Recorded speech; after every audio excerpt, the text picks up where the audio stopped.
packing to go away for a couple of days of Christmas. Realised when we did our Cape trip that we didn't do our little snippets of things we packed. It was too exciting and we're having too much fun, so forgot about letting you know what we've taken in things. So I'm just going to go through our quick grab toilet bag and toilet solution that we have in the back of the car.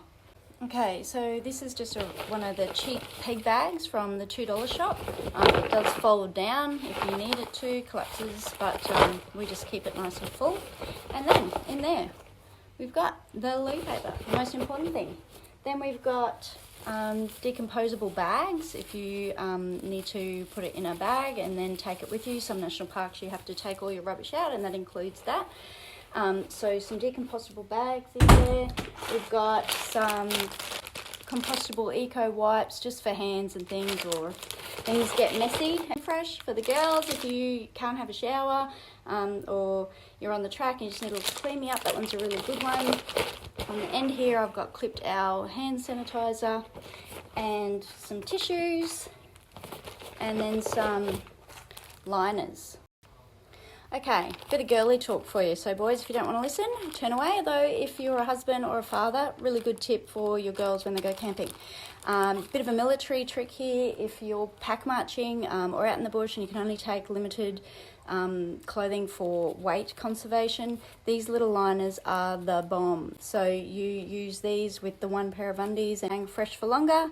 Ask the hubby though, and he just reckons you wear them back to front, inside out, and that gives you 4 days worth. But Femfresh and these, my absolute must-have anytime I go camping. Okay, so while we're on the subject of toilets, my nighttime solution. So while we're up in the Cape, I didn't want to get out of my swag at night. I'm not particularly scared of snakes or spiders or crocodiles, but I just didn't want to chance it, and the zipping of the swag, we were camping with other people, so I just didn't want to annoy people all night. So instead I annoyed my husband, but we both had the same kind of toileting solution. He just had his own handle, so didn't need to buy the accessories. So all we did was we got a 1.5 litre cheap water bottle. I bought a Shewee. This is a flexible Shewee. I got this one from Anaconda. I did buy the kit off Shewee, but it was, I should go and get it, but it's harder plastic and not shaped as well as this. So it did leak on my trials. Do ba do ba do ba do ba do ba do ba do ba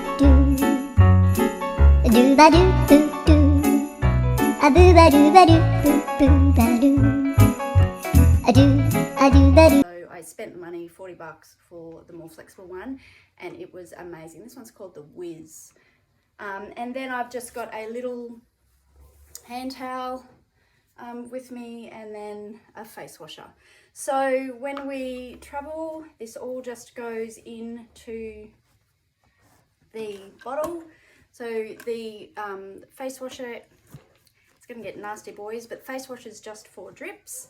At night, easy enough to wash in the water in the morning. The Shewee just pops in there, it all goes up nice and tight, and this I just wrapped around, and then I went in my Navigator on the back of the seat in our storage solution on the back of the seat. Then every night when we've got the swag that we're ready for bed, I would just take it out, put it in the swag. I would lay this down because unfortunately sometimes there are leaks, sometimes you're tired and you can't position stuff quite right, so I would just kneel on that, and then I would lay everything out so I was all ready to go. When the urge hit me in the middle of the night, had it all laid out. Obviously you just position yourself in there, winter there, you can position it so it doesn't make a lot of noise. A lot of the time Craig didn't even wake up. We've been married a long time, so neither of us are too fussy. I'm not a high maintenance chick, so I was okay with the confined space of our swag. We do have a Darshi swag, Nebula, so it does have straight walls, and it was much easier to kneel up in and to have our own space. So it was okay. It was 5 weeks, so we survived. Generally when we're camping up north, it's hot, you need to keep your water up, and you don't want to be scared that you don't want to wee at night and then not drink enough and get heat strokes. And no snakes or spiders on me in the middle of the night. Okay, and then we keep this in our little gull window here into our storage. it just sits in there. We have a little alligator clip that does hook onto. We're just not properly set up in here at the moment. And then that's there, so really quick to grab if you're on the track. I did actually get an upset stomach outside of Chili Beach, and this little bad boy here was my friend for 3 or 4 days. So enjoy.